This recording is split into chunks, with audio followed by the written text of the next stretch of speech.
Broads in Atlanta, just took the lean in the family. Credit cards and the scammers, getting the licks in the band. Legacies. Hey, good evening, everybody. Welcome to the show. Good evening, Galaxy. How you doing, brother? Hey, can you hear me loud and clear? Yes, sir. Hey, thanks for having me on. I'm doing good. Thanks for asking. How you doing, if you don't mind me asking? I'm doing well. I can't, as many things as there are to complain about out there, I don't have any right now. I don't have any. I don't have Very any. nice. That's very nice. It's a good problem to have. Yeah. How about you? Everything well in your world, I hope? Thanks for asking. Everything is good. Thank God. Yeah, everything is great. Thankfully. I'm excited about tonight. I'll tell you why. Number one, having two intelligent individuals discuss something that is, it's a hot topic, and it has been for as long as I can remember. But having two individuals that have, I don't want to necessarily say opposing views, but differing views, and seeing how that goes in way of a debate or a discussion, however you want to classify it. I think it's going to be very interesting. I think that you are a very intelligent individual. You know your basketball, you know your history, you know your sports, and the same can be said for Dave, which I've worked with in the past. So I'm looking forward to it, and I think myself personally, I'm going to learn a lot at the same time. So I'm looking forward to it. I know we've had some comments here. Let me put them up on the screen. Man Down Sports says, interesting. BK says, wow, you're getting Universe on here. Man, that's great. And that's nice how it's going to go on pretty much any show. And I, once again, huge thanks to Universe for being able to do that. Like I said, taking time out of your day to come on to the show again. It's great. It's a big honor and a privilege to have you on here. So thank you. Thank you. No, thank you. You're welcome. And thank you for having me on here. I really appreciate it. And BK, I think what he meant was I'm willing to go on pretty much any show, and that's true. I like it. It's fun. By the way, quick question. I noticed under my profile, for some odd reason, it says the People's Podcast. Oh, it's gone. Never mind. I don't know why it was there, but it's gone now. Never mind. I'm going to be honest with you. I saw it there for a second. Now it is gone. Sure. I didn't write that, so I don't know why it was there. It's not a big deal, but I just don't want people to think that there's something on my side about, something related to the People's Podcast. Like, I don't have any program like that. I don't work for any company like that. Yeah, hands off on me too, but I'm not familiar with the People's Podcast or any, I don't know. Yeah. Here's another comment. Let me put it up here while we're waiting on Dave. Is another one from BK. By the way, that guy who wrote earlier, Man Down Sports, I think that's the same guy who went on Universe's program a while ago. If so, he lost badly. And if you don't believe me, the video is there. Wow. Okay. Yeah, well, we got another one from BK. BK's got some things to say. Man Down knows he lost. That's why he won't go back on. And because he lost after he went on, he started drama with Universe more than once. And he acts negative with other people too. for no reason. Now I'm just reading comments. I'm not saying this is true, false. This is, a comment. I put it up there. I'm not going to shy away from things like that. And at the same time, once the debate does start, obviously we're going to be focused more on that than anything else. And I will be here to moderate and get in and check out comments, etc., and take care of that part while these gentlemen have a great conversation. But yeah, BK, thank you. And Man Down Sports, thank you as well. We got another one. Is he here? He was in the chat, and as to whether he's still here or not, I am not sure. Well, I don't expect him to call in. Yeah, and anybody, like I said, that link is there. If you don't have to, show your face, you don't have to do anything like that. You could just come on here. You have an avatar. You don't, bless you.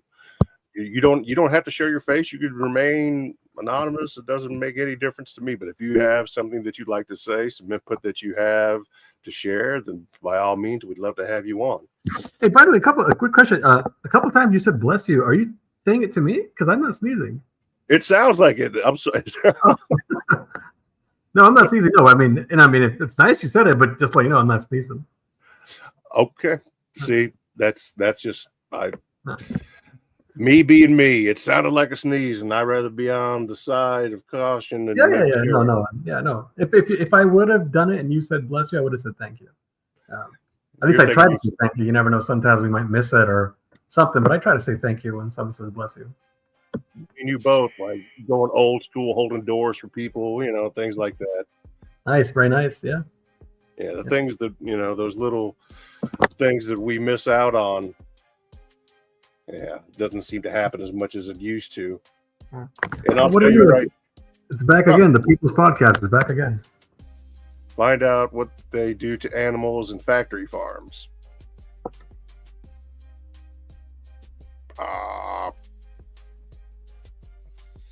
I don't know. I don't think I can control anything when it comes to. That's it. So strange that's there. I don't know. Well, yeah, whatever. Not sure why it's there. I'm not sure either, brother, because I don't think it can. Wait a minute.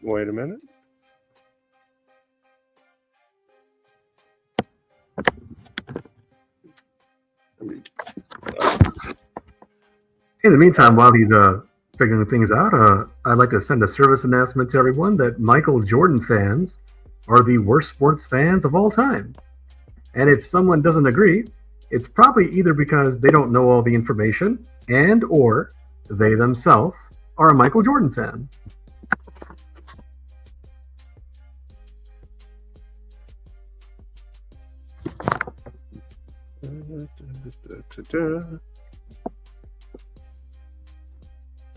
See if this works.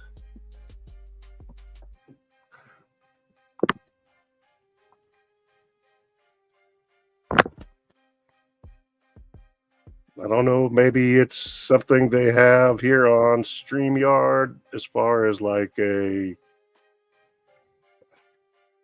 default type.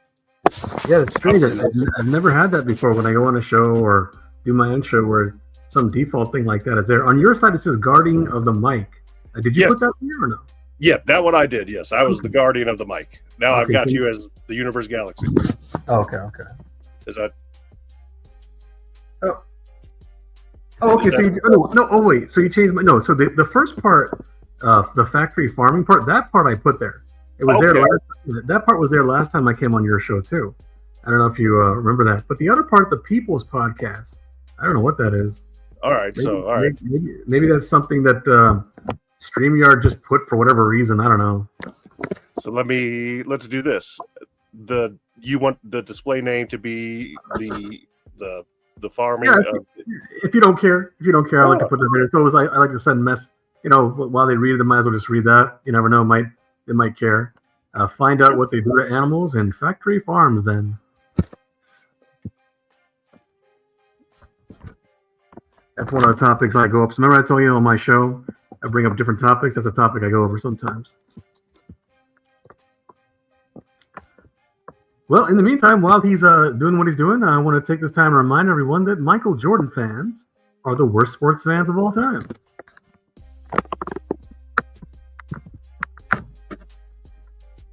And that is a subjective opinion, just in case anybody was curious. But Well, actually, no, I would call it a claim, which I can prove. And that is why we are here. I love it. It just flows right into itself. It's beautiful. Yeah. I just thought I'd just bring it up so people can know, and you're doing something anyway, so they don't get bored, and it's kind of related to it is related to the topic and so on. Absolutely, 100%. Yeah. And I expect Dave should be here at any moment. So in the meantime, well, I put find out what they do to animals in factory farms. It says at, and not a big deal, but they're gonna think I wrote it then, In factory farms. I'm sorry. Yeah. It's okay. No, it's not, like I said, no, not a big deal, but they might think I wrote it. Sometimes Michael Jordan fans nitpick everything. So I don't want to give any reason to nitpick that, Well, brother, if they come after me for whatever reason, they can say whatever they want. I got big shoulders, and by God, I can take it. So bring them on. Here's the thing. You got basketball, you got the NBA, and then you could dissect it even deeper, and you got the Lakers, you got the Celtics, you got the Hornets, you got the Grizzlies, et cetera, et cetera. So not every basketball fan is necessarily an NBA fan, and not every NBA fan is a fan of those particular teams I just said. But universally, basketball fans are basketball fans, whether they're watching EuroLeague, whether they're watching AAU, ABCD League, doesn't make any difference what it is. Basketball is one of those things that it's a sport. It's a sport. So on whatever level is being played, I'm interested, period. And for the record, Michael Jordan fans are Michael Jordan fans. Oh, by the way, I was going to tell you, I noticed a little while ago, the People's Podcasting is gone. Now it says the Universe Galaxy. Do you not want it to say the Universe Galaxy? No, that's fine. That's fine. I'm just wondering, did you do that, or did it do it on its own? I have no idea. No, that part I did when I edited the top one. I had to find out what they do in animal factories. Oh, so the People's Podcast part, was that somewhere there for you to edit? Yeah, if you go, I'm pretty sure you could see it on your side down there in the bottom left-hand corner. It's got those 3 dots next to the microphone to the right. If you go there and edit the title and heading, I believe that's what it says, then you could write down anything. Oh, yeah, I found it. Wow. So I guess it must have been there originally, I assume. Or maybe it wasn't there and it just came up on its own when I went on your show. I don't know. But if it was there originally, StreamYard must have done that. I never put the People's Podcast. But I don't care if it says the Universe Galaxy or if it's blank.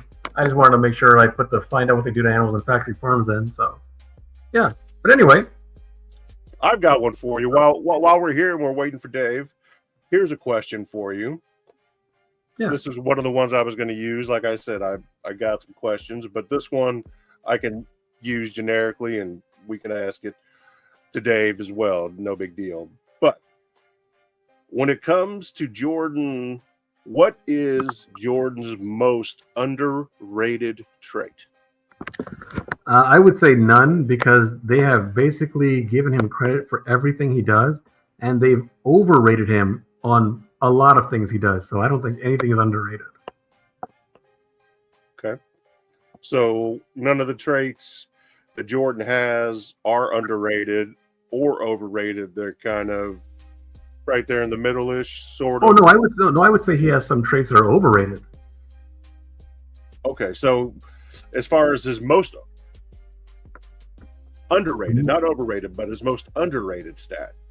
Underrated. Yeah, go ahead. No, go ahead. I'm sorry. Go ahead. No, you're fine.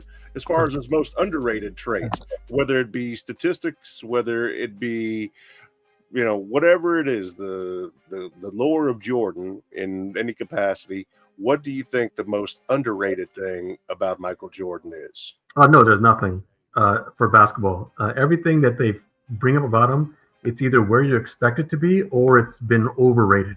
Nothing about him has been underrated as a basketball player. And out of curiosity, do you think that is done intentionally? Many times, yes. There is a push. They are purposely trying to push Michael Jordan many times. Sometimes for legitimate reasons, sometimes for reasons that are not legitimate, or not. I shouldn't say not legitimate, not necessary. But there are many people who are purposely pushing Michael Jordan, and it's worked.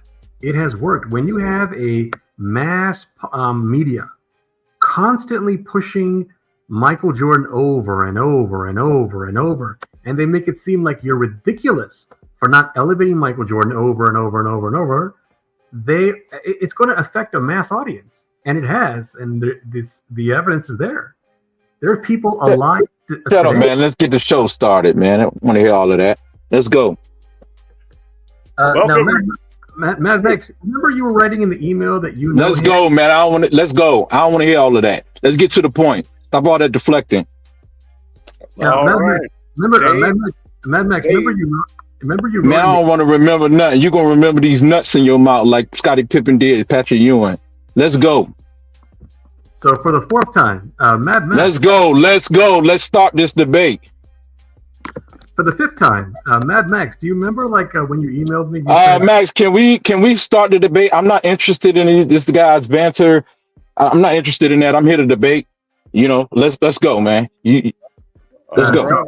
So for the sixth time, remember Mad Max when you emailed me? Man, listen. We're not interested in that, buddy. Let's get to this debate. Defend. Right. Let's go. Defend. For the seventh time, remember Mad Max? Can you mute both of us and introduce us and then bring us back on, please? Do that. Let me do. Put us both backstage. Let me just do this. All right. So before we get the debate going on, and we are definitely ready to debate, I'm going to do everything in my power to make it as a structured debate as opposed to anything else. I'm remaining neutral in this as opposed to being directly involved. I will ask questions and have everybody the opportunity to answer these questions. But as always, I don't want it to become a screaming match. I've been that other guy on the other side of that debate, and that's not what I want.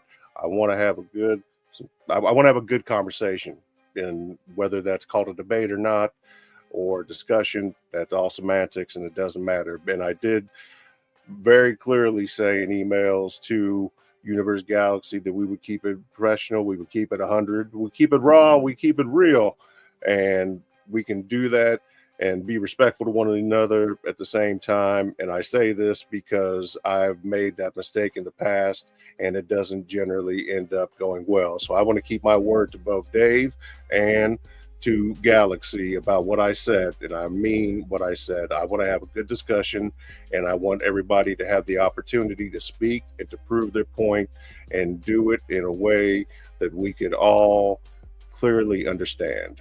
So without any further ado, I have, for your viewing pleasure and your listening pleasure, the Universe Galaxy and Super Dave, both highly intelligent individuals that know their stuff when it comes to sports, and in particularly basketball. And tonight's debate is going to focus on Michael Jordan and his case of being the GOAT as opposed to his case for not being the GOAT and why it is. So we have an affirmative and a negative.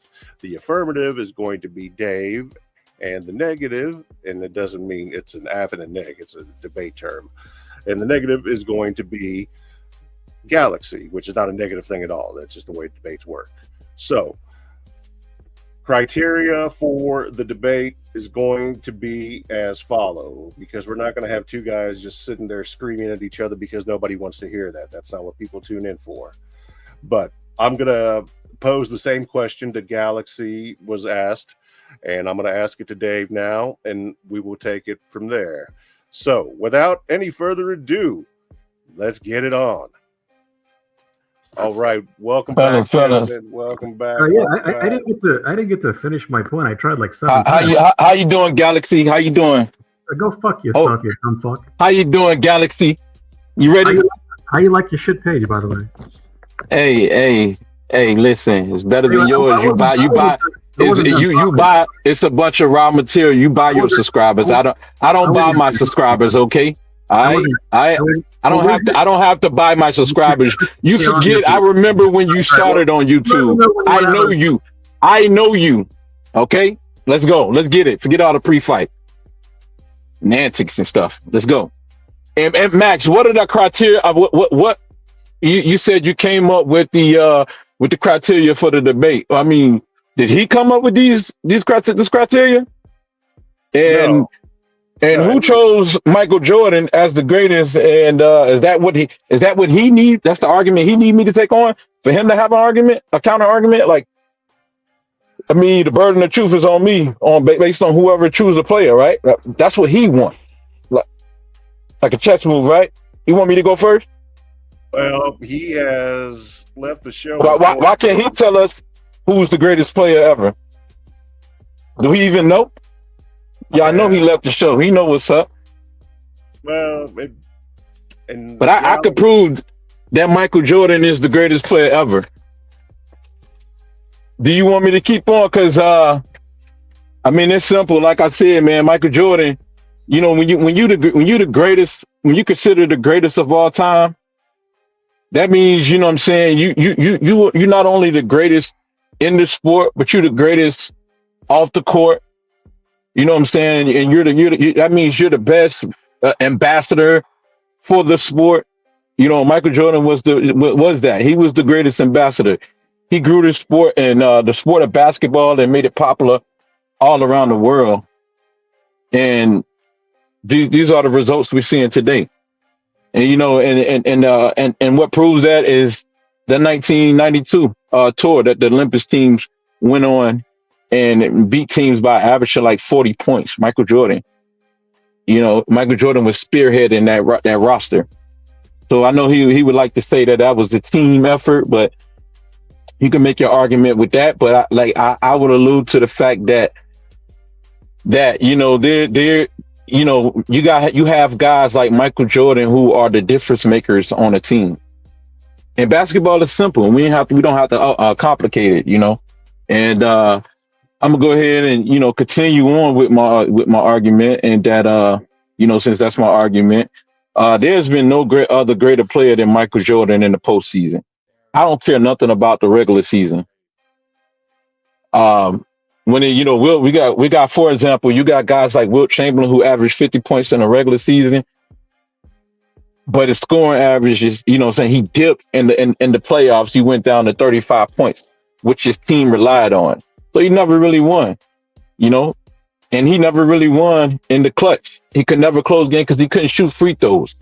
You know, he got more normally most nights he got more free throw opportunities than the other teams, but just couldn't finish the deal. He couldn't shoot free throws, and he was afraid of the free throw line. He shot like 44% for his career, like, you know, at the free throw line. So you can't be the greatest and you can't shoot free throws, sort of like LeBron James. I don't know who he want to pivot to, whether he want to pivot to one of the guys in the 60s with inflated stats, but it's not really going to end well for him. So I would try to give him a chance to come back, but you know, that's up to you, man, if you want to keep on. But I know that, you know, I know what I know, and I know that nobody compares to Michael Jordan in the postseason. And, you know, and he has the highest scoring average of all time, 33 points. No other top 10 player even comes close to Michael Jordan in the postseason. So I can say that Michael Jordan is the greatest because of the difference that he makes up with his team, being that the fact that he only played with one All-Star his entire career, and he played with no All-Star his first championship. You know, and you know, he went on the three-peat with just one All-Star. Yes, he added on Dennis Rodman later on, who really was never an All-Star. He was never an All-Star in his career, so I really don't want to hear that. So this man did the most with less, and that's what a true franchise player is to me. And going back to his influence or whatever, he was the most marketable star in my opinion. And in his shoes, I mean, he saved the failing company in Nike.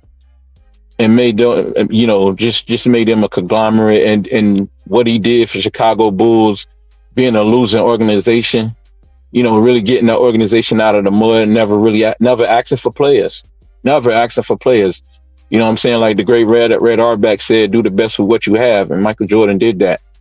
So I don't know another guy that could, replace Michael Jordan. That's the greatest athlete of all. The greatest basketball player of all time. So, yeah, man, that's where I'm at with it for right now. Yeah, as far as this didn't go the way I planned or the way I expected or the way he forfeited it. He forfeited it. I won. I'm clipping this up. It's going on my show. The thing is, and it's, one of those things that is controlled, and certain things are out of my control. I can't control what somebody is going to say at what time, etc. And I take responsibility for, anything that happened here tonight on the show. It ain't your fault. Look, I let people in on it. Listen, so we was doing a show probably about a month back. Me, Trav, a couple other guys, man, was on the show, and Galaxy John, he decided to come in there and call us all Michael Jordan fans for a debate. So we responded, and he never got back with us. And I gave him my email and everything. He never got back with us. So then I see him. I don't know how we get to the point where he was on your show not too long ago, and then it resurfaced. And so I decided to hit him up on the email and told him, hey man, stop running. You challenged us. You called us out on my show. On our show, you challenged me. So what's up, man? Can I, when you want to debate? Stop running. I said that, and he went off, and he started, came out with all the insults, calling me a moron, all of this stuff. He just went off the handle. And then, as you can see tonight, it continued. And what I came in and said, man, shut up, man. Nobody want to hear all of that. Let's get to the debate. You know what I'm saying? So I don't want to hear all of that, man. He's a one-trick pony. He can't debate basketball. He has to come in with his antics, and he'll come in and try to antagonize you. I mean, he'll antagonize you, try to interrogate you. He comes with it with his his antics, and that's all he relies on. And he really don't have nothing. He don't have no sources. He just arguing the fact that you can't definitively say anybody is the greatest, and probably over eras, different eras. That's probably what he's hanging his hat on. So unfortunately, that's him. He showed. Well, in his defense, and like I said, I invited him on the show. He was able to come on just like you. And like I said, I appreciate both of you and everybody being on here, but I really wanted to have a debate, and I still think we can have a debate. He can't beat me. That's why he left, man. He's not going to debate me. I think telling you this right now. The reason he left, and I'll be honest with you, is probably because the way that things started out, and that was on me, because I should have. I didn't want to be the guy to mute everyone's mic, because I believe we're all adults and we can all have a civilized conversation without having to go and me having to mute this and mute that. Now, granted, I muted all the mics, etc., said my little spiel, and then, I don't want to go back and forth on insults on anybody. I want to actually have a debate, but you and I could still have that same debate, and I could pose the same questions. And the questions that I came up with, they're neutral questions, so it doesn't favor one person or another. And I would love to get Galaxy back on here. And like I said, I can't control what people say. I can't control what comes out of somebody else's mouth. So if I'm letting people on a show that's a live chat show, you can call in, you can do whatever you want. I'm not going to be the guy that's going to go beyond moderation and tell people what to say, when they can say it, and how long they can say it for. Maybe I should, but that's never been the way that I operate. I want people to speak their mind, but be able to do so respectively and have a conversation and get engaged. But what's the questions you had? What's the questions you had set up? You said the neutral questions. Neutral questions. All right. and he was you. All right. Here's the first one. I asked the same question to Galaxy. What is Michael Jordan's most underrated trait? Passing, but it's passing all day. He averaged a triple-double at the end of the season on 1988-89 season under Doug Collins, going against the Detroit Pistons, or go at the end of the season going into the playoffs, excuse me. He averaged a triple-double, for like, he went on a streak, man, for about 11 games. So he averaged at least 28 points and double digits in assists and rebound totals. But I do think passing is one of his most underrated aspects of his game, which we didn't really get to see because Tex Winters, I say Tex, or maybe I should say Phil Jackson, took the ball out of his hands. So, and assigned that responsibility to a Scottie Pippen and B.J. Armstrong or Paxson. Excuse. Okay. So you would say passing would be his most underrated trait? Yes. That a lot of people don't know about. Yeah, definitely. Okay. Well, let me ask you this then, Dave. What do you think Jordan's biggest flaw would be? His biggest flaw early on, was pretty much because he pretty much overcame his flaws. Not trusting the teammates.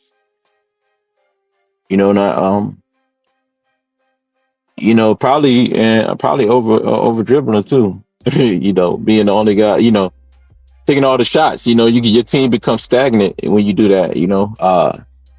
Guys want to touch the ball. That's a rewarding thing when you play hard defense, and then you run the transition hard and you get the ball, or you cutting hard in the half court offense. You want to be rewarded with the ball. So, but Michael Jordan has one of those mentalities like Magic. Hey, I'm gonna pass it to you. You missing it. You keep missing it. You ain't getting the ball back. So, yeah, just trusting his teammates a little more and built.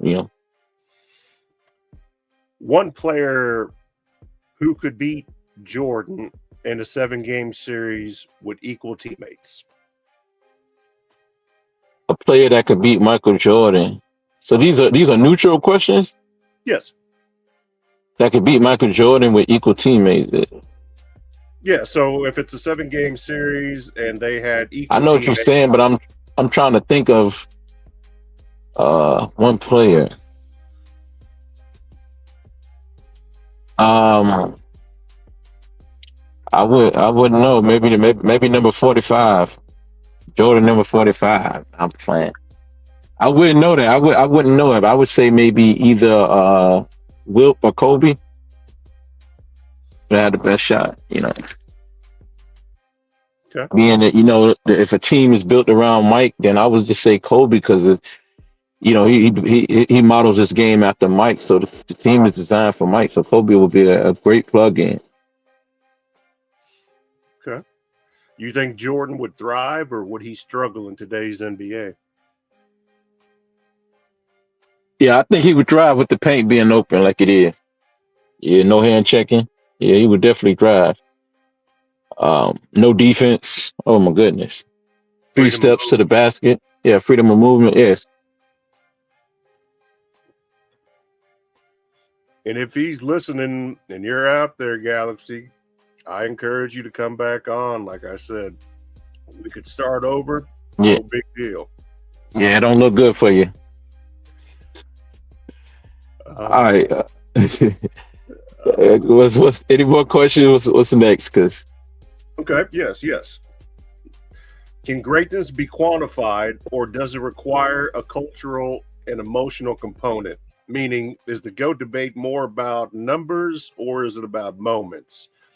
And do you account for those intangibles like the fear factor? The fear factor that Jordan had, and the clutch performances and the leadership in an objective analysis. You know what I'm saying? I mean, it's all about the numbers. It's all about the numbers. Whether a man or modern day technology can keep up with it. And like you said, whether they can quantify it or not, it's all about the numbers.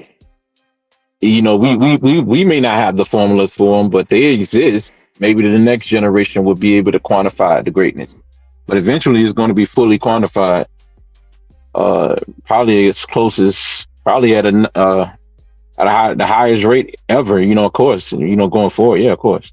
But I would like to see more defensive stats in the game. I would like to see basic stuff like points given up.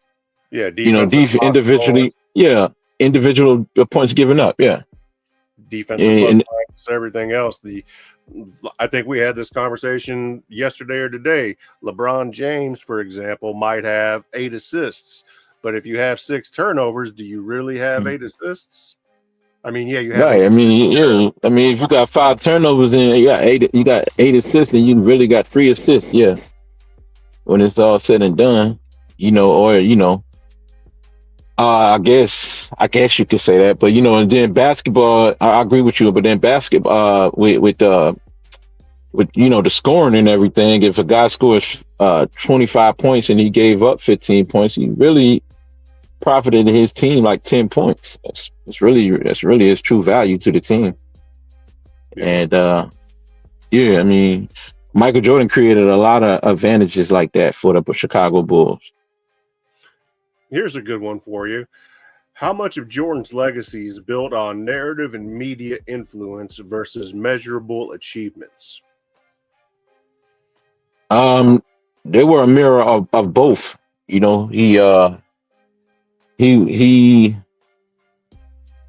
I wouldn't say that he had the publicity that LeBron James had coming into the league. I mean, especially being that you were picked number 3. You know, but he definitely he probably surpassed the promotions. I mean, the advertisement, the media, and all of that. I'm not sure. No, that's okay. Being that I really didn't live in that moment, I can't really quite tell you.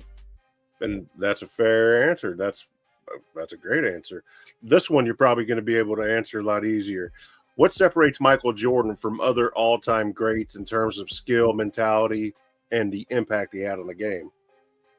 What separates him is his ability to compete and just his clutch gene, and just, you know, his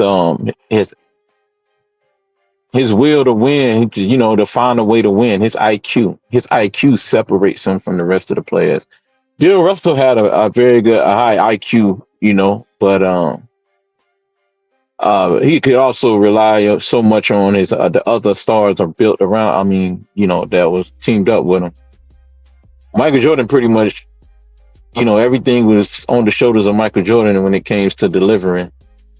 So at the end of the game, you know what I'm saying? If I have one guy, you know, if I want one guy really taking the shot for the majority of the time, it's going to be Michael Jordan.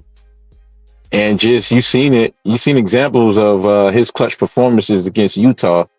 You know, John Stockton just hit a 3-point shot, big shot, you know, momentum or whatever. I was rooting for John Stockton and the Utah Jazz, because I was a hater. I wanted to see Michael Jordan lose. You know, I was a kid, you know, and I just got tired of seeing that guy, man. You know, win, and then people, you know, it's like, dang, people act like they couldn't stop him. I'm like, is this real? Like, somebody got to be able to stop this man. No, they couldn't. He went down to the other end, guarded by Brian Russell, who said he could stop Michael Jordan. Hit him with the heads. He went by Brian Russell for the layup. Came back down on the other end. Went on the switch. Karl Malone got the ball in the post. Michael Jordan came up from behind like the black cat he is. Stole the ball. Kept his balance. Stayed on his feet. Went down to the other end. Paced himself. Set the table. And the rest was history. Flick of the wrist. And he understood the moment. And to this very day, the Wi-Fi passcode at the arena where the Jazz play is Jordan pushed off. Swear to God. Yeah. Yeah. They haven't forgotten Game 6. This man hasn't played basketball in 20 plus years. We talk about him like he's still out there on the court. That's what's amazing to me. That's what transcends from era to generation and is never forgotten. I think that part of Michael Jordan is amazing. Yeah. Even with all the great players that you have in the NBA right now currently, you still continue to talk. Not you, but I mean, people always talk about Michael Jordan. They always talk about Michael Jordan because it never gets old. Gold standard. My question, you talked to John before. Who did he say was the greatest? He never did. I thought he said Oscar Robertson. You could put Oscar Robertson, he said. If you go to stats, he want to say Wilt Chamberlain. If you go to championships, he say Bill Russell. He said Oscar Robertson had an all-around, he said a better all-around game than Michael Jordan. Oscar Robertson was mentioned. Wilt was mentioned as well. And I believe Magic was mentioned. And Wilt wasn't even the greatest in his own era. So I'm like, No, I was gonna say when it comes to Wilt individually, Wilt's a walking NBA 2K game. I don't know. Yeah, he is. Well, let me ask you this though: if Wilt Chamberlain, being as great as he was, and I have him number 2 overall, and I got I want to know if he's scoring 100 points a game, and then he averaging 50 points that same season. He goes into the postseason, and he dips. His scoring dips. I ain't talking like 2 or 3 points. I'm talking 15 points. Yeah, you're talking about you're falling off a cliff at that point. At 35 points a game. Then you got to ask yourself, why did his points per game fall off? And I mean, obviously it's because the playoff presents better competition, right? It's better competition in the playoffs. It's the best of the best teams in the NBA. So a lot of these franchises, like first year franchises, like, there's many of them. One of the teams Walt Bellamy played for, it was like a 1 year franchise, I believe, Chicago. I can't tell you the exact franchise, I forgot. But these guys, I'm not saying that these are plumbers or anything like that. But who was Wilt Chamberlain playing against? 1956, it was only like 4 to 5% blacks in the league. Yeah, it was very small, and you talk about 8 teams, and out of those 8 teams, you had Bill Russell, Wilt Chamberlain, all right? Yeah, Walt Bellamy. Yeah, Willis Reed, Nate Thurman, Oscar Robertson, Jerry West, Elgin Baylor. Yeah, you name it. Sam Jones, John Havlicek. Yeah, Bob Cousy, Tommy Heinsohn. Yeah, Bob Pettit. Yeah, I mean, Kyle Lavalette. Yeah, I mean, we can go. We know the names, but that made up a small percentage. And by the time it got to 1960, what was that? I think it was about 1962. I want to say it was about 30% blacks in the league. But Jimmy, like one of the guys who I quote, is Jimmy the Greek, said the best athletes were black, and everybody noticed. I mean, and if you look at any team in the Olympics around the world, they're gonna have blacks on their team to win that Olympics. So if this guy is not going against, if the other league, like the ABA has all the most of the black players in their league, and you're playing in like a private league where you limited competition. Not only did you limited, so it's like private school versus public school. Not only did you limit competition, but you're playing at a much faster pace. I call it the inflated era at the beginning of the 60s. So I don't really put too much credence on Oscar Robertson's triple double more than I do Russell Westbrook's. So that's an inflated era that we talking. And then being that he got so many blocks, you got to think Elgin Baylor brought the jump shot to the game. Elgin Baylor brought the jump shot to the game. He came in the league about 57, 58. He brought the jump shot to the league, and a lot of the white guys didn't conform. They're like, we're not copying him, or we're gonna do it our way. They didn't conform, and they paid the consequences. With Bill Russell and Wilt Chamberlain was blocking everything they was jacking up. They wasn't, so of course they're gonna have inflated block numbers. You play 48 minutes, yeah, of course. You're gonna have inflated numbers. But that also is an testament to your stamina. And when you talk about that, and the first thing I think about is Elgin Baylor. Elgin Baylor served his country, and then came back. He was in the military. Yeah, and that same season still averaged, I think, close to 30 a game, a double in rebounds. I'd have to look it up, but it was, you want to talk about? Yeah, shit. If that's your idea of a plumber. No, I'm saying for him to be able to do that, it's amazing. To easily make that transition. Dang, the guys. Yeah, that's amazing. But back to it. Back to that era. It was inflated. Basketball was still. It was still. They were really still trying to evolve at that point. And. Like when I grew up, we always knew, basically you call it stereotype, but we knew the white guys could shoot. So I want the white guy on my team. I want him as my shooter. You know what I mean? And just depends on positions or whatnot. So, you think back then, those guys, man, they played smart, but they fundamentals. They was, I guess you could say they were fundamental, but the game really wasn't. There was a lot of change. A lot of things changed, man, and from that time to today's game, everybody is shooting jump shots in today's game. So it's harder to even get a shot from the perimeter like they was. Like Bill Russell and Wilt Chamberlain was camping out in the paint more than 3 seconds. They were just resting on defense. They knew all of the shots had to come in there because there were no 3-point line. So a lot of that stuff was skewed, it was inflated, because of the concentration inside of the paint.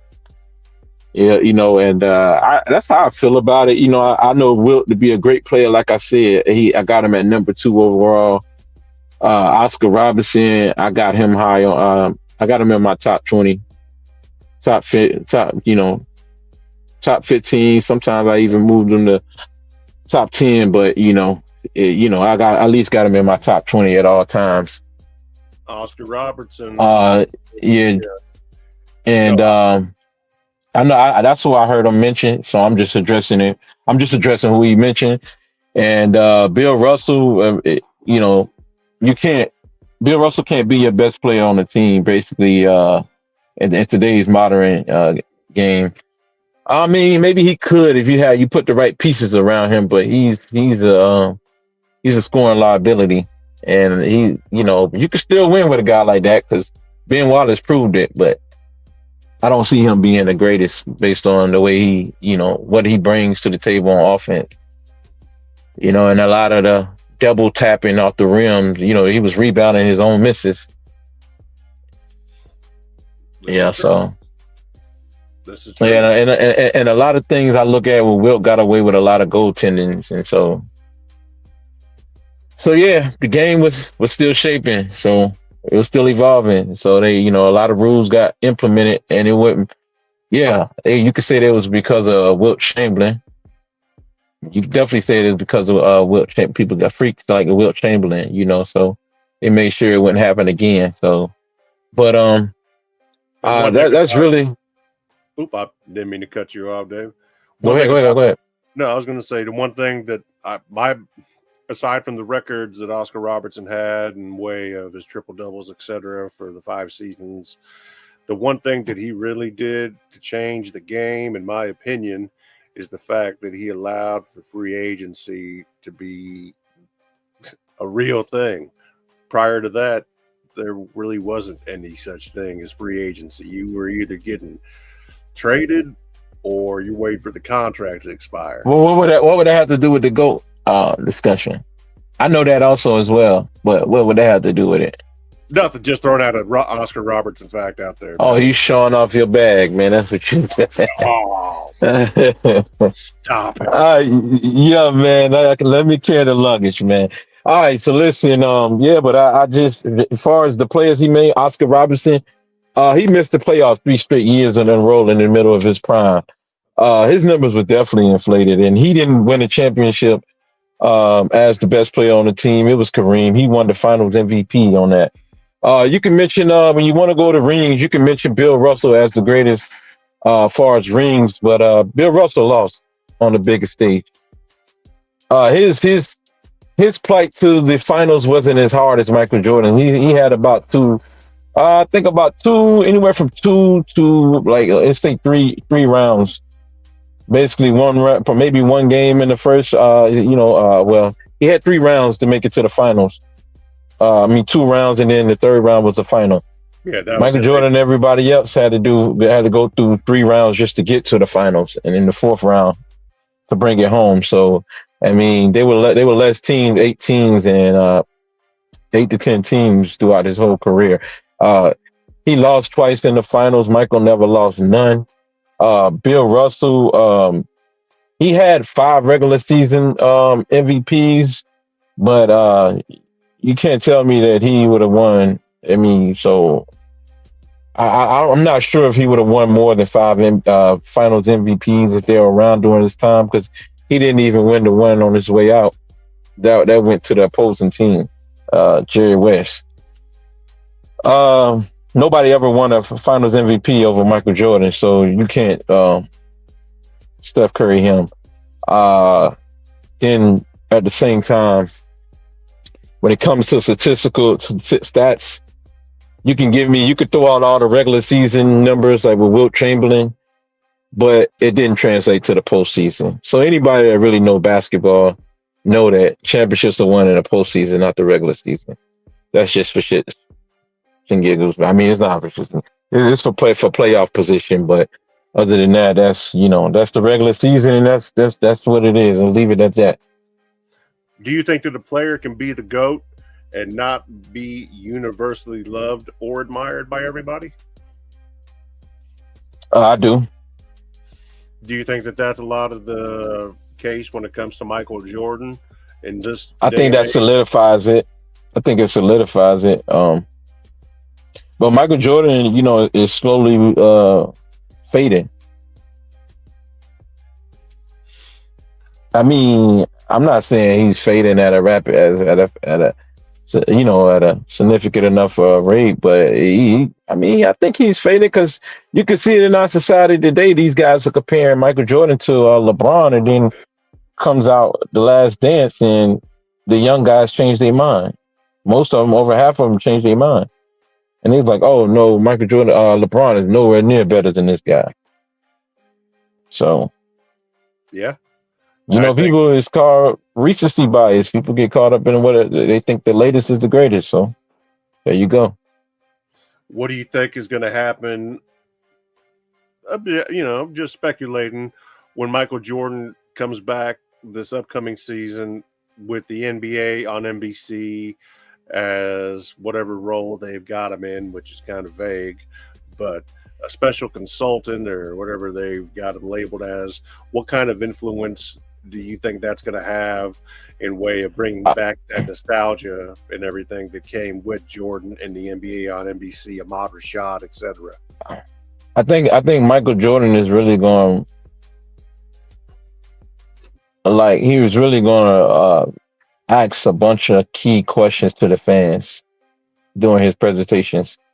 He's going to redefine what greatness is. He's going to remind people what greatness is, And he's gonna change the criteria back to where it should be, because LeBron and his camp and his paid off media members, they really changed the criteria for greatness to make it easy to obtain. So Michael Jordan is really gonna he's gonna put it back where it's supposed to be, the standard, the goal. You don't where see it's supposed to. you don't see him holding back at all on anything.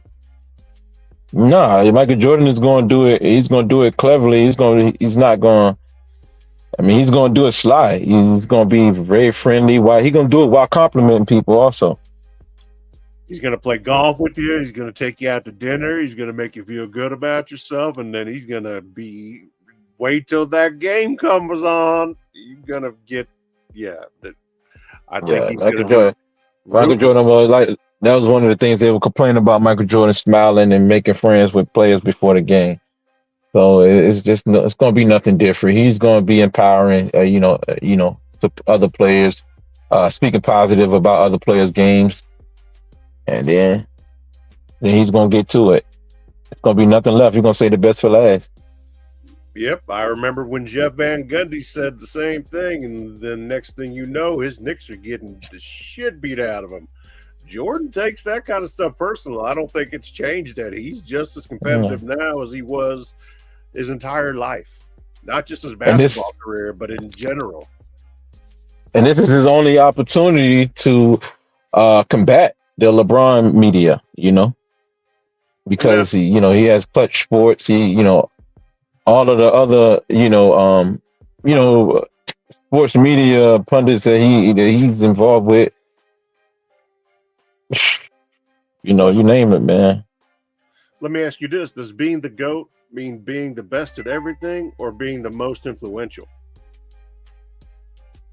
I don't think it has nothing to do with being the most influential, but the greatest does. The greatest in. Hold on, let me say that again. I don't think it has nothing to do with being the most influential, but you're talking about far as on the like the greatest, like being the greatest athlete. You're talking about just the athlete that's on the court. But if you're gonna be like the ambassador of a sport, or popularity does come with popularity. I think it steals your spot in history. Especially as the GOAT, it's a protective coat. If you think about it, Michael Jordan is, just like, you got guys who are quiet, like Kawhi Leonard. You know what I'm saying? He's never going to be a star, but he could have, he could have made his case, his push, if he was able to stay healthy. I don't know how successful he would have been, but he could have, had his shot at it. He could have, but he's not anywhere near as marketable as Jordan. Not even. So you do believe that it has to be you got to be marketable to be the greatest athlete ever? Not necessarily to be the greatest athlete ever, because you can be a great athlete and not be very marketable, kind of like Jokic. Yeah. You're a quiet guy. You care more about the off season and playing with your horses and spending time back home across seas, overseas, than you are anything else. But that doesn't necessarily diminish anything that you do on the court. It doesn't make you any less great. You know what I'm saying? Yeah, to be the greatest. Yeah. But by the way, man, shout out to John Galaxy. I know what you're doing. You're gonna chop this interview right here up like you did to Johnny Arnett. I don't think I think it was obvious that you chopped that man up and edited his interview. But yeah, anyways, the greatest. I would guess if we don't attach nothing else to it, I would say just being the greatest in general. And that could be anybody. That could be the president. That could just be any person in any walk of life. To be the greatest, you do have to be popular. Yeah. Right. Away from basketball, and Michael Jordan is pretty much the most well-known person on earth. One of them. He's more popular than the damn Pope, man. Yeah. More popular than Michael Jackson. I'm just as popular Michael Jackson, man. Probably if not more. When I was growing up, all the greatest entertainer, the greatest boxer, and the greatest basketball Mike. player were all named Michael. Yeah, Jackson, Jordan, and Tyson. So Yeah. there, So what? Yeah. So that's part of it. You know, like I said, the man was an ambassador of basketball. He grew the sport. he took You it know, to we new we heights. we talk about how we say how Magic and Bird saved basketball, but they didn't grow the sport to globally. I mean, they saved the sport and popularized it. Popularized it in the states and got people back watching. Yeah, they had it booming. But Michael Jordan took it to another. Michael Jordan and David Stern took it to a whole nother height. And David Stern gave Jordan the credit for taking it to the international level and popularizing the game not only here but Yeah. abroad. And if you look at it now, since 1992 when the Dream Team has come and gone, etc., where they were in way of just basketball leagues, etc., and where they are now, you're talking about night and day difference. It's that popular. And it's not just men's basketball. Women's basketball is starting to finally, as long as they don't do anything ridiculous with their number one assets, they can be just as successful. It's just going to take some time. Yeah, definitely. I think that's another conversation for another day. But I want to say something about it, but I don't want it to take away from this show. Gotcha.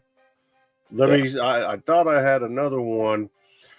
Okay, here's one for you, Dave. Which player, in your opinion, poses the strongest challenge to Jordan's GOAT status and why? I would say Wilt Chamberlain because of all the things that he brings to the game.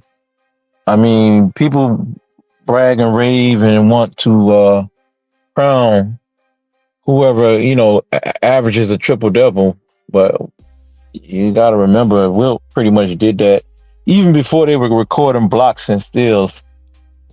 Wilt Chamberlain, he went a season, but they said he was scoring too much. He went and started pretty much average double-digit assists for the whole year. Right? I think he averaged about 9.7 or something like that, 9.5, 9.7 or something like that. Of course, he had double-digit rebounds.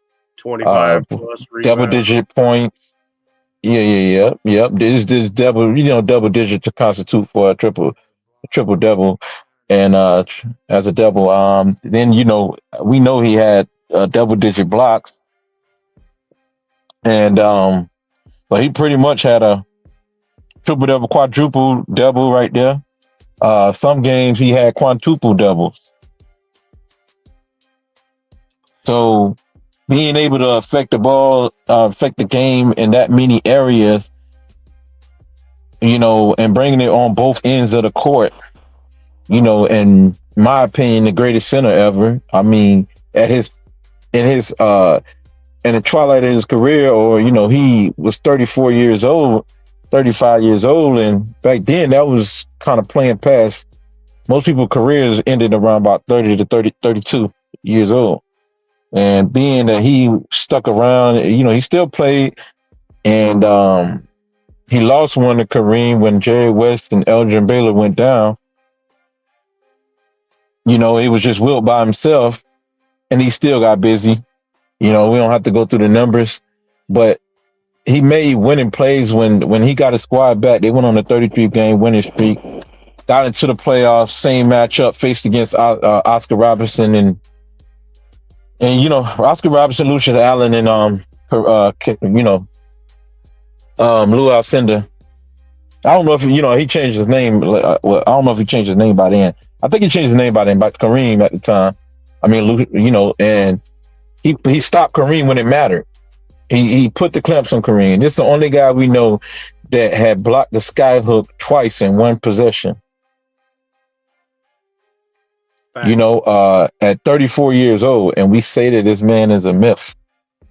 Maybe he's just that good that he's considered a myth.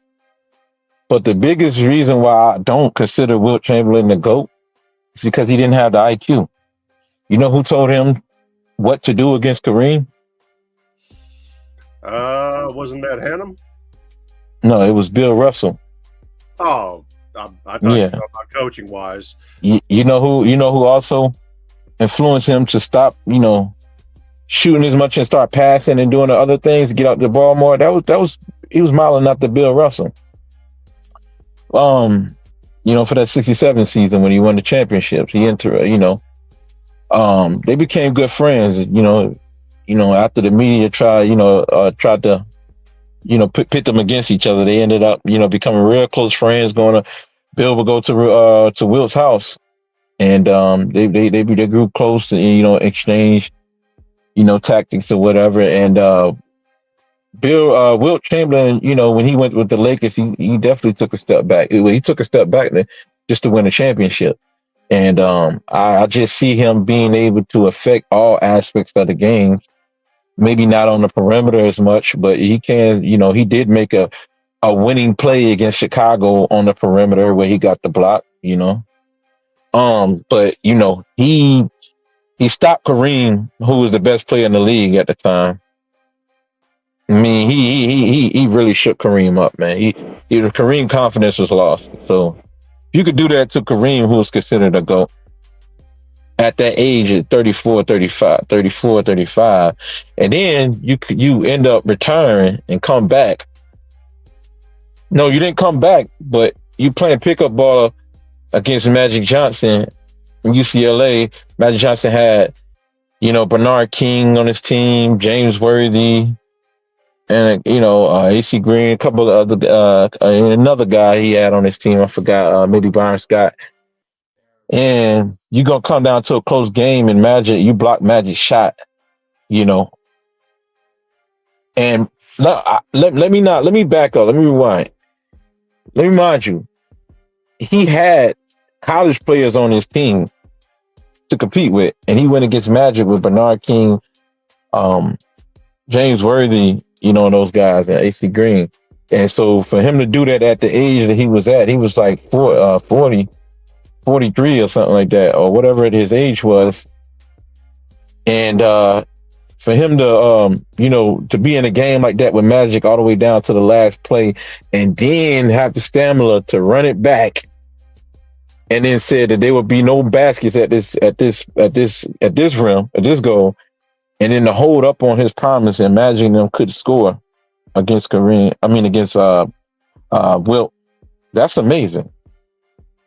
That's a feat. That is amazing. That's the story that I think everybody should keep in their conversation. This man did not allow them to score one basket, man.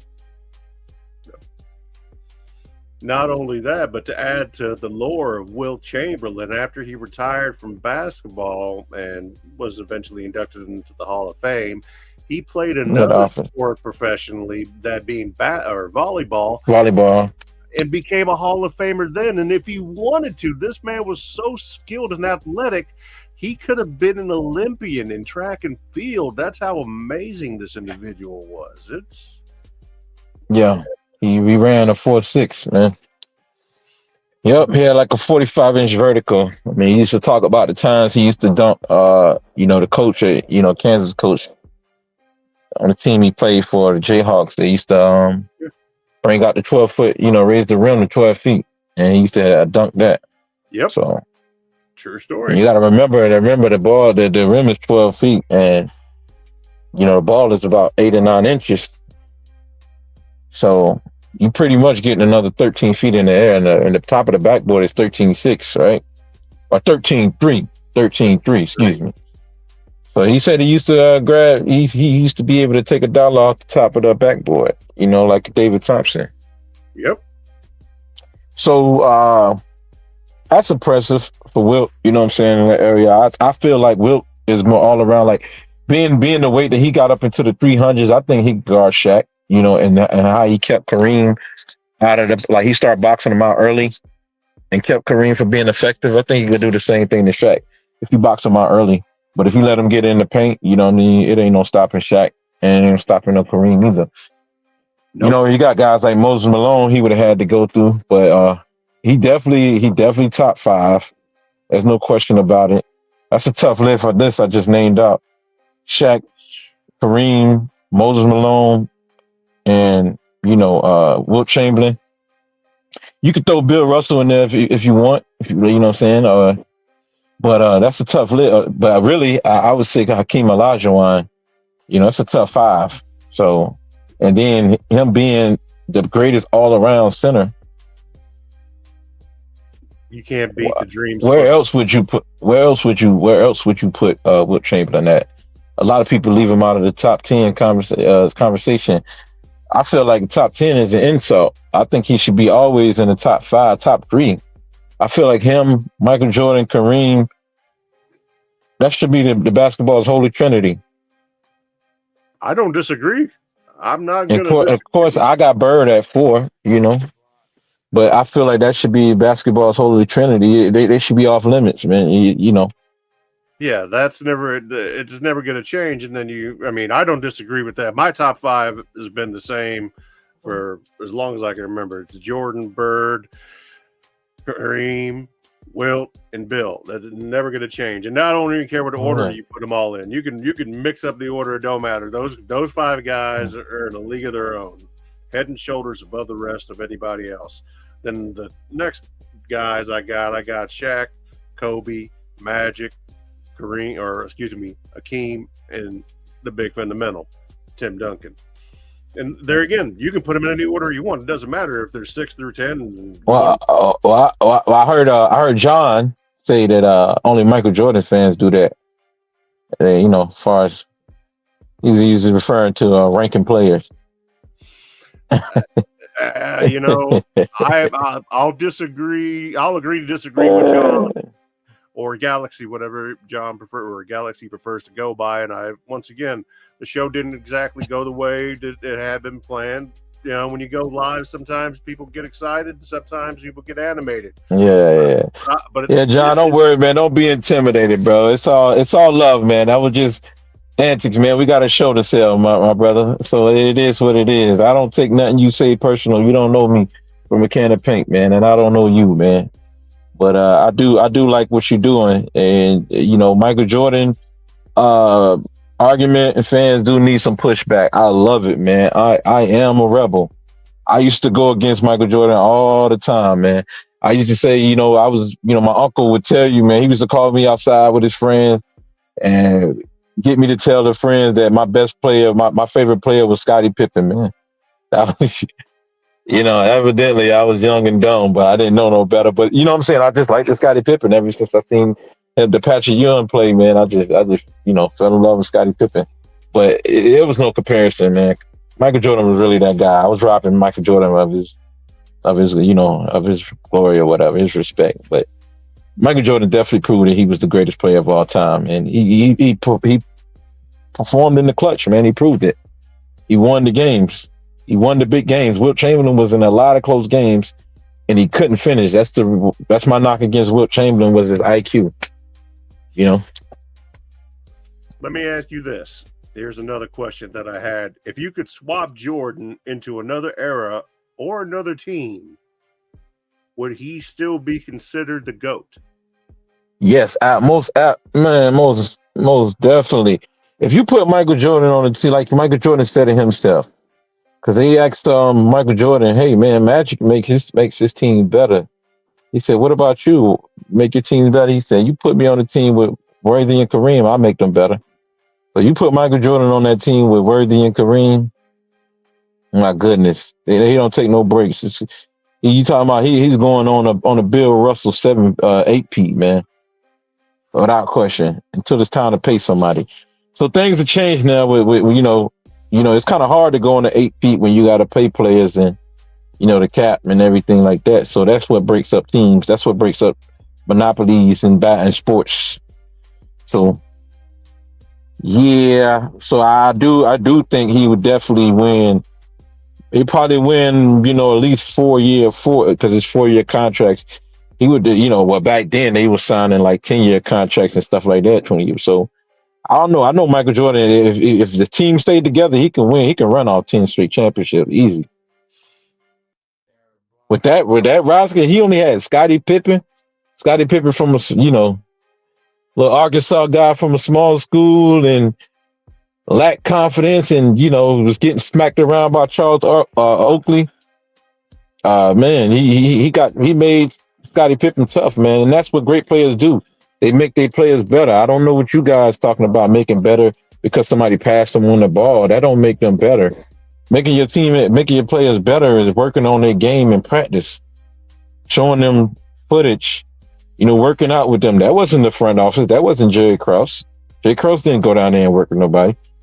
That was Michael Jordan down there working on it, working with his teammate, Scottie Pippen, showing him defensive schemes, things that he learned from Dean Smith, Tar Heel, and Roy Williams. Yeah, so that's what that's what great players do. They make their players better.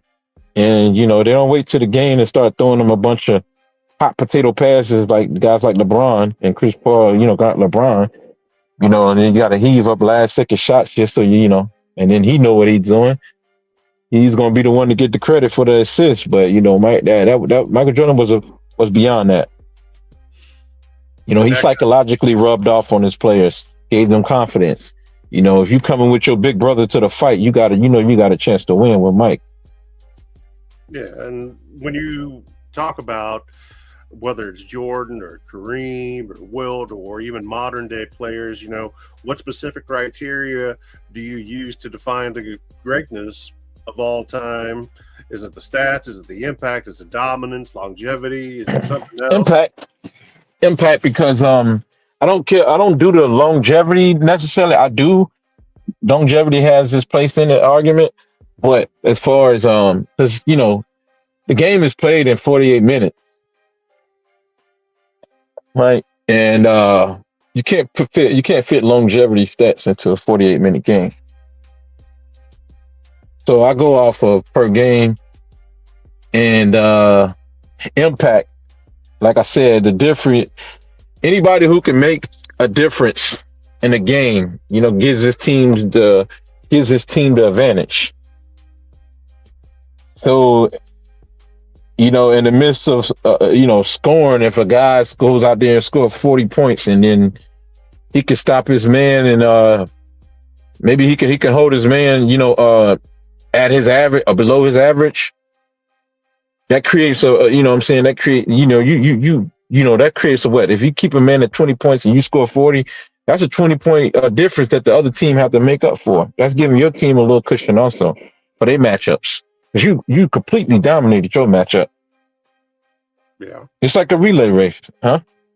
No, I see exactly what you're saying, and I can parallel. Yeah, it's like a relay race. It's like a relay race when the relay person hands you the baton and they done built such a lead. It makes it easier for their team. It's a team sport, but sometimes the individual is the individual who's responsible for the win, who causes the team to win. With that being said, do you think that it's possible to separate individual greatness from team success when evaluating a player's legacy? Yeah, because look at Michael Jordan. He got 6 final MVPs. Scottie Pippen got, he didn't get not one of those final MVPs. So he silver ring. I call it like Gilbert said. He's a silver ring guy. He didn't win no final. He assisted. He was a great part of in the Bulls winning championships, and he created versatility for them in matchup. And the same thing can be said about like how many people know Bailey Howell? Not a whole lot, probably, but Bailey Howell. You know what I'm saying? Guy. Yeah, Bailey from Tennessee. Yeah, Tennessee played for the Celtics. Got him 10 chips? Bailey Howell got 10 chips? No, 8. 8. He came at the end. No, Bailey. I'm thinking Havlicek. Oh, you talking about John Havlicek? Hondo got 8. Sam Jones got 10. Bailey Howell had. Sam Jones got 10, man. Yeah, Sam Jones got 10. Bailey Howell got 2. I apologize.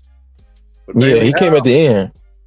But he was still, people don't give that man enough respect either. He was a big part of some of those wins. And, that's kind of one of those things. You got 7 all, And they Hall were of winning Fame. before him. Yeah. They were winning before him. You know, before I would not mention Bailey Howell before I mention Tommy Heinsohn. Oh no. First You overall know, pick in 58. Yeah, Tommy Heinsohn. He, you know, sometimes he stepped up a couple times. You know, Yeah, but Tommy's yeah, got 10 chips. Tommy he got 10. Yep. No, wait, nah, he ain't got 10. This feel like a trivia, man? Let me see. Tommy Heinsohn. How many chips you got, Tommy? Don't lie to me either. Yeah, 10 championships. For real? Yeah.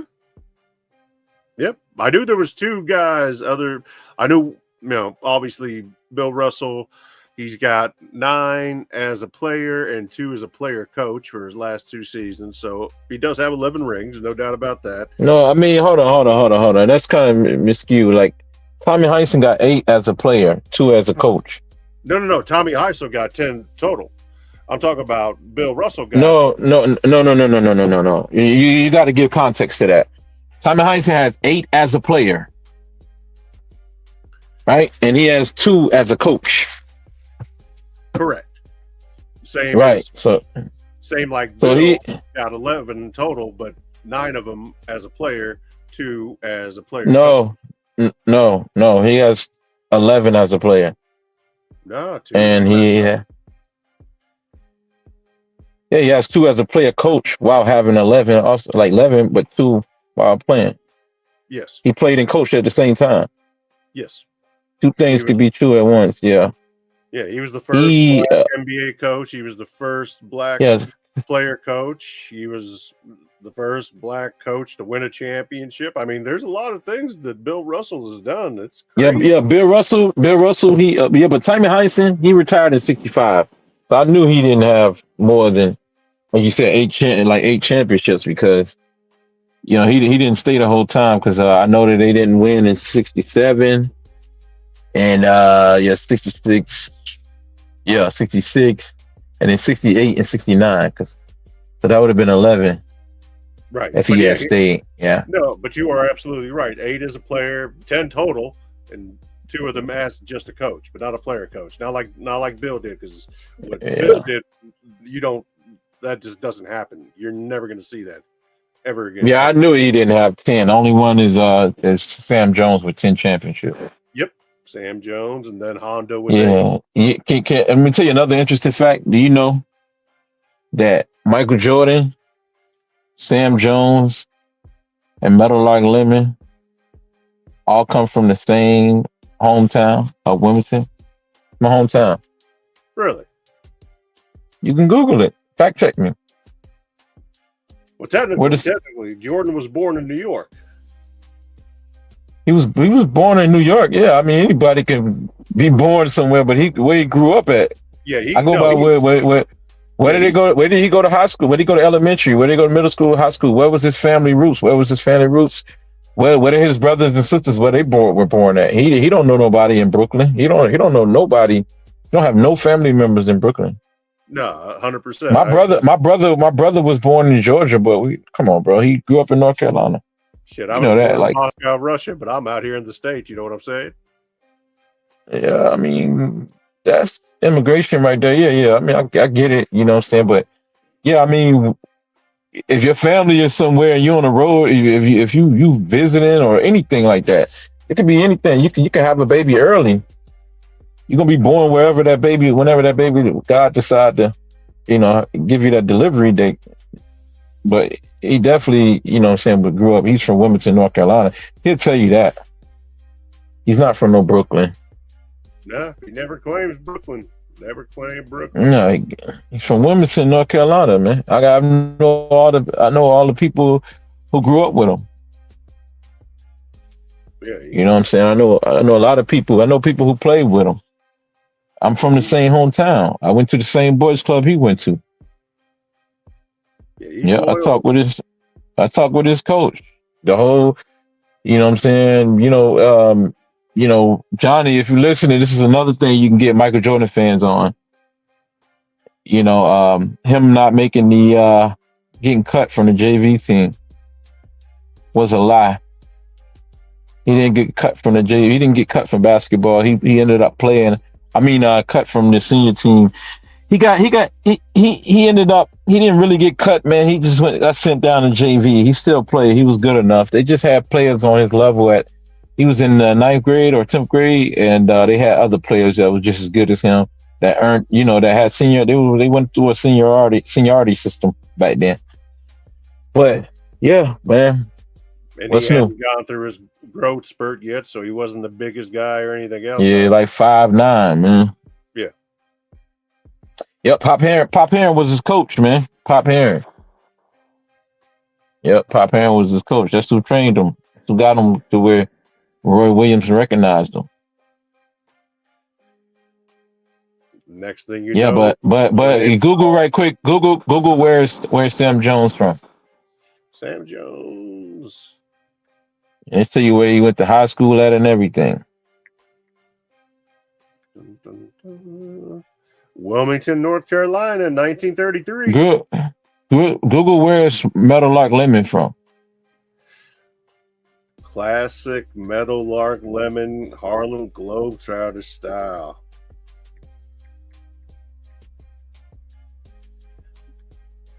And you're not going to believe this, but he's from Wilmington, North Carolina, and even more unbelievable.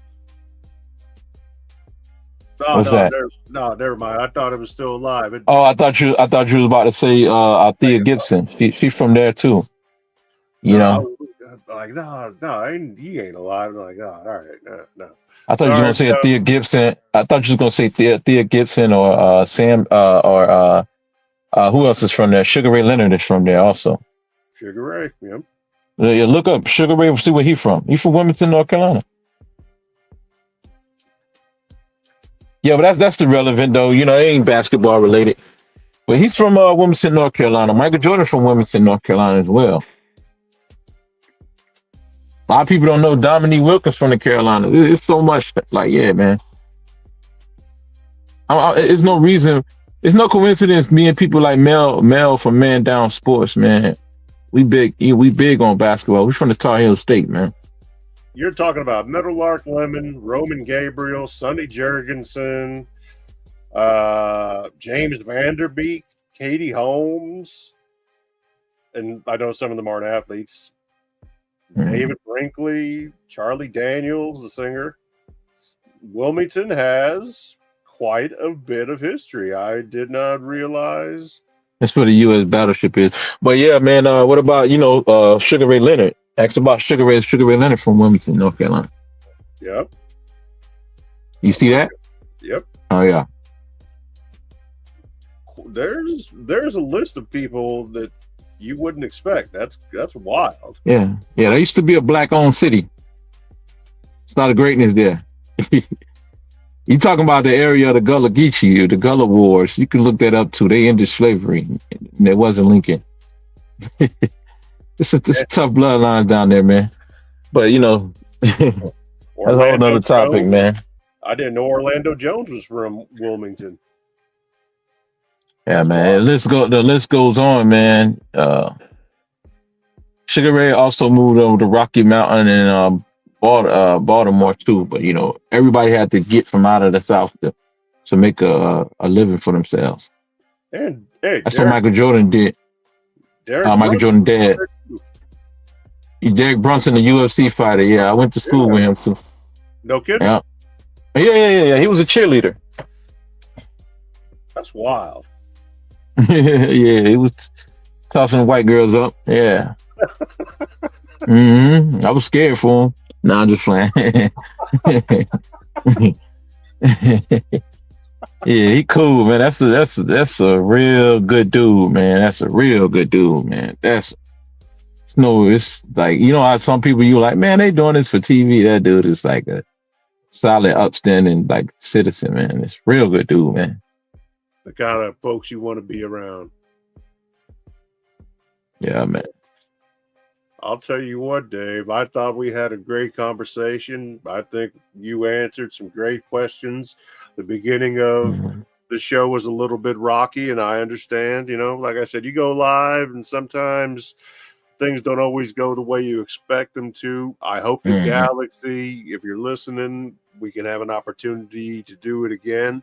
And Oh man. Oh.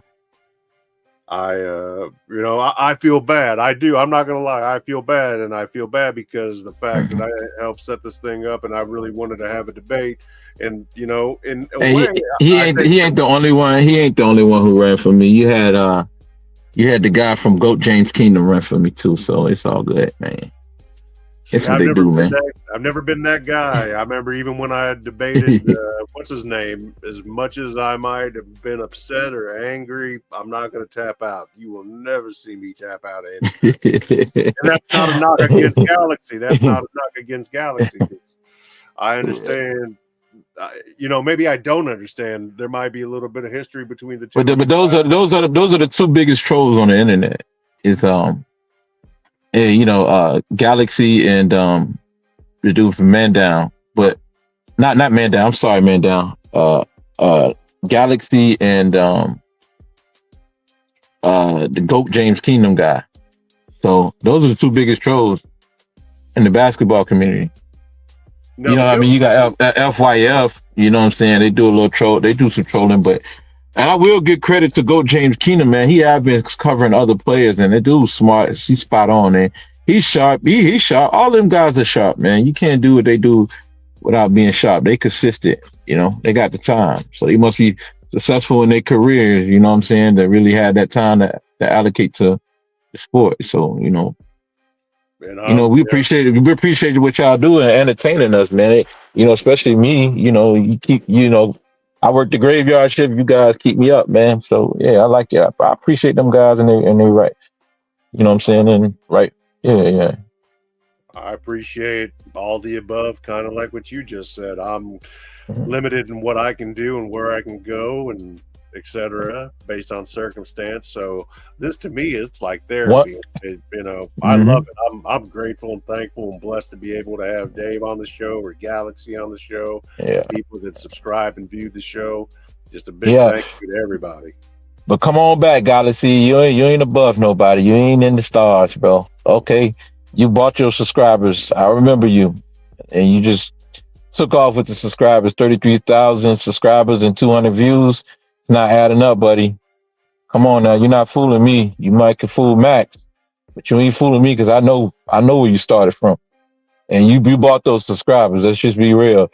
But I will, you know what I'm saying, shout out but there's no big eyes and little U's, by the way, so it don't matter to me who you are. I don't respect the person. But I will shout out my fellow Carolinian male from Man Down Sports, bro. You got your shit together, man. I like your show, man. You know what I'm saying? I just came to clean up the mess for you tonight, man. But hopefully I ain't get a chance to do it. So hopefully this guy grow up here and we'll see him next time, man. He cursed me out in the email, so that's why I'm talking. That's why I came on a little pumped up tonight. Ah, yes. So there's a Mhm. story behind the story, and that's Yeah, I never. All I said was stop running, and then I was like, "You call us out, you challenge it." And he came on, cursing me out and all that. So so hey, I said, we'll get, what I'm saying, we'll I get down to it, man. Yeah. when you know what, and even all things considered, it was still a great show. We've been on for Yeah. over an hour and a half. You answered some awesome questions. You answered them great. I think you gave people a lot of things to consider and think about when it comes to the GOAT debate. I hate the GOAT debate personally. You know that because I I think it's mean, there is no debate. It's Michael Jordan, and you shouldn't be comparing Michael Jordan to these mere mortals. No, I'm just playing. You shouldn't compare him to the rest of these guys who can't hold up in the playoffs. You should compare Michael Jordan to other legends, like other goats of other sports, like Wayne Gretzky's, Tom Brady's, Satchel Page's, the Muhammad Ali's of the world. Don't compare these other guys to in the sport of basketball to Michael Jordan. Mike, guys. when you look up the definition of basketball, NBA, it should be Michael Jordan's logo there. You know, Right. He is the epitome of basketball, man. And anybody else who disagree, I mean, you might want to go get some therapy, man. So that's all I got to say to it. I mean, it's just an insult for these guys to keep, digging Michael Jordan up. Let the man, I mean, digging his name, up just to keep another player relevant. That's crazy. There's no comparison, man. Let's just start comparing other Michael Jordan to other, athletes in other sports. Because this shouldn't be the topic, man. A lot of times, Michael in a lot of other sports, especially in football, they say that Tom Brady's the Michael Jordan of quarterbacks. So that says something in itself. Yeah. I mean, it's not like Michael Jordan could play multiple positions too. Play point guard, shooting guard, small forward. Hell, Bobby Knight said during the draft, right before the draft, 1984, Portland Trailblazers needed a center. He said, "Man, hell, draft Michael Jordan, play him at center." And I believe the man has a 40+ inch vertical, where he can get you rebounds. The man, at a career high multiple times at 18 rebounds in a game. So, yep. Michael Jordan can affect the game. You see how he, as a guard, he would come from the perimeter, go down there in the paint, not just get you steals, but get blocks on big guys, the centers and stuff, man. Just come out of nowhere. They ain't calling him the Black Cat for no reason. I mean, this guy, man, would just come out of nowhere and just affect plays. That's an IQ for you. So, I mean, there's no discussion about who's the greatest, and the Galaxy knew that. He knew he was on a slippery slope from the get-go. Sometimes, it's like people, when they get in the ring, so they talk all this shit pre-fight or whatever, but then when they get in the ring, they realize, oh, shit, I fucked up. So we get it, man. We get it. I'll own it, and I'll take responsibility for it, because the way that I had thought it was going to go and the way that I presented it to Galaxy, and like I said, I own it. I take responsibility for it. I didn't expect it to start out the way that it did, but, like I said, I can't control what people say, what comes out of people's mouths, and if people are animated and people are excited and hot and heavy and ready to get things going, hey, I get it. I'm not going to be wants to talk calm. Yeah, I'm not going to be muted, and I don't like being muted, and I'm not going to mute anybody. Oh, you can mute me. You could definitely mute me. You could definitely mute me. Definitely. You got to control the show, But yeah, sure. I mean, I guess he want me to come in and talk calm and stuff, I get it, like we in a library. Nah, this ain't no library. This is this is gloves off. If we're going to debate, we're going to debate. It's not always nice. But at the end of the day, I ain't gonna really call them no name. Yeah, you're right. I should have, refrain from that. So yeah, clean that up. Got a couple of things you can clean up. I can work on. So it is what it is. But hey, there's no regrets, man. It's all people got to see. They got to see. What I've been telling them, people they run. It's called Raw Sports Radio. It's not called Soft Ass Sports Radio. So nah, hell no. Hell no, and that's all of the shit that Michael Jordan used to have to put up with, or got the shit that Bill Russell, because he sounded like a Boston guy. You know what I'm saying? So he should know that. Can you imagine the shit that Bill Russell used to hear in the stands, and he still gave you a performance. He was professional about it and stayed and gave you your money's worth. 100%. So we expected you to carry on the show and get the fans they worth. So yeah. The show's going to go on one way or the other, even if one of the guests is absent or chose not to participate for whatever reason. I'm not going to stop the show. It's going to go on. It's going to continue. And the answers to the questions that were asked were done professionally. They were done concisely, and they were done accurately and honestly. So yeah, I think it was great. You did an awesome job, and I'm thankful and grateful that you took time out to be here with me tonight. And I hope that we can put some together again to where we could have the three of us, myself, you, and Galaxy, and we can try to do it again. Okay, I'm open for that. I'm gonna go and get out of here, but I will say this: I'm open for that. But if I really honestly think that from bottom, that if we were to sit down or we was to have a conversation with Galaxy, that he really wouldn't be interested in finding out who's the greatest player of all time. His stance is you can't say no player is definitively the greatest of all time. So he doesn't even have a position, and and all of this. So technically, you can debate without having, You've got to have a a player in stance. mind to be that greatest player. Otherwise, you're debating absolutely nothing. I mean, I'm basically, it's Michael Jordan versus nobody. Yeah. It can't be that way. Yeah. So by default, he would have lost anyways, because I feel like the burden of truth is on you to prove if Michael Jordan is not. You said the burden of truth is on me if I say Michael Jordan, but then the burden of the truth is on you to prove that he's not. Once I state my claim, give me a counterclaim. And that will never be done. So thank you, Max, for having me on. I'm signing out. Raw Sports Radio.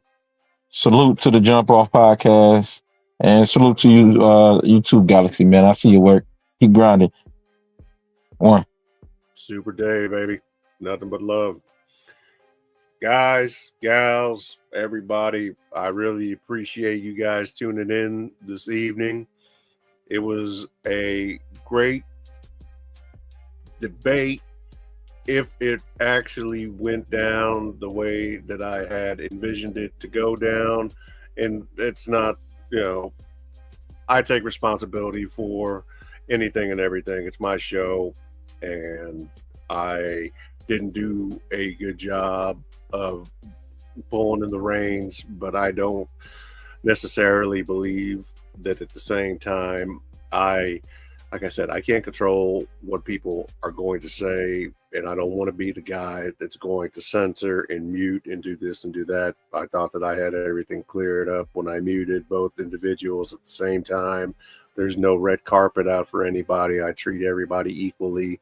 I'm not taking sides. I don't play favorites. That's not how I operate, and that's never the way I've operated. And anybody that has watched the show or interacted with me at some point knows that. So once again, the show is always going to go on. Galaxy, I thank you for being on. Super Dave and Raw Sports Radio, I appreciate you very much for being on as well.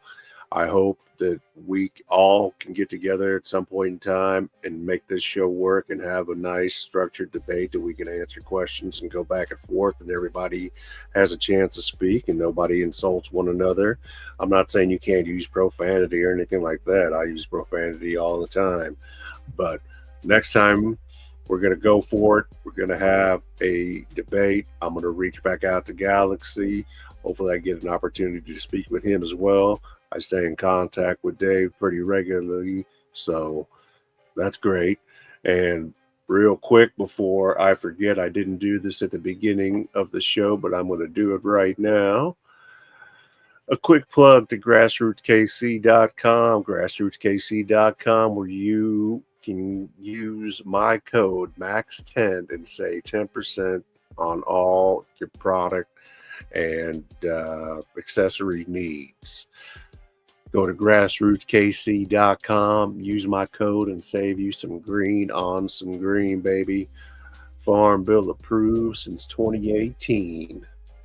But listen, it's been a great show.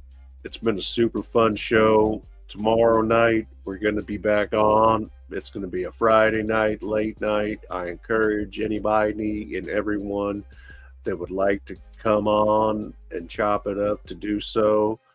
And this is a blessing for me, and I thank everybody for being here. Thank you. Gabe just put a comment in, but for whatever reason it's not pulling up on mine. But Gabe Moore says, "Hey, Raw Sports Radio." All right, thank you, Gabe. And I thank all you guys and gals for watching. Don't forget to tune in tomorrow night. I'll let you know Friday night. Like I said, I don't go out. I don't drink. I totally suck. I got kids and a wife. They do everything. I just make sure they have what they need.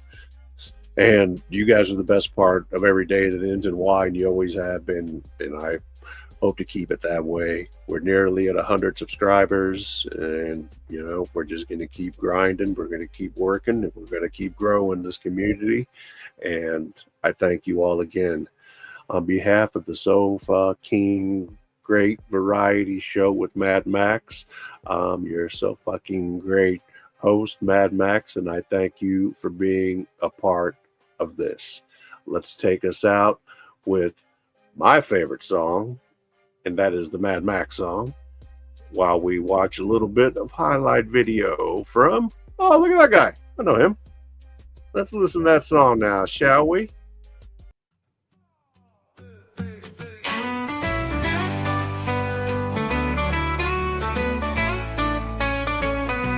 On Mad Max TV, we talk about it all, from touchdowns to controversies big and small. Come join our community, we're all are welcome.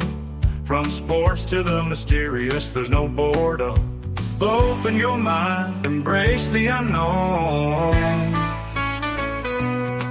On Mad Max TV, we talk about it all, from touchdowns to controversies big and small. Come join our community, we're all are welcome. From sports to the mysterious, there's no boredom. Open your mind, embrace the unknown. Yeah, on Mad Max TV, we talk about it all, from touchdowns to controversies big and small. Come join our community, we're all are welcome.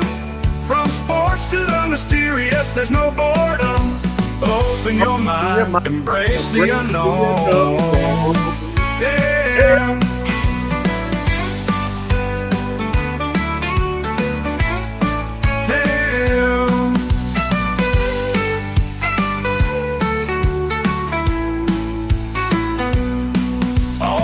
Max TV, we talk about it all, from touchdowns to controversies big and small. Come join our community, we're all are welcome. From sports to the mysterious, there's no boredom. Open your mind, embrace the unknown.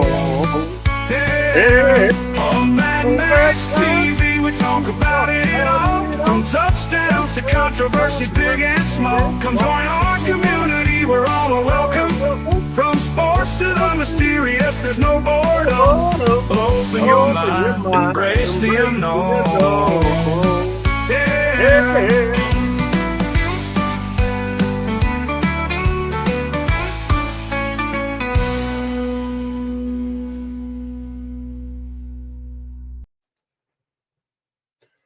All right, everybody. Until tomorrow night, we're going to get on. We're going to do it again. We're going to have us some fun. And maybe we're going to get these sports cards looked at. That's what we're talking about. All right. Nothing but love for you.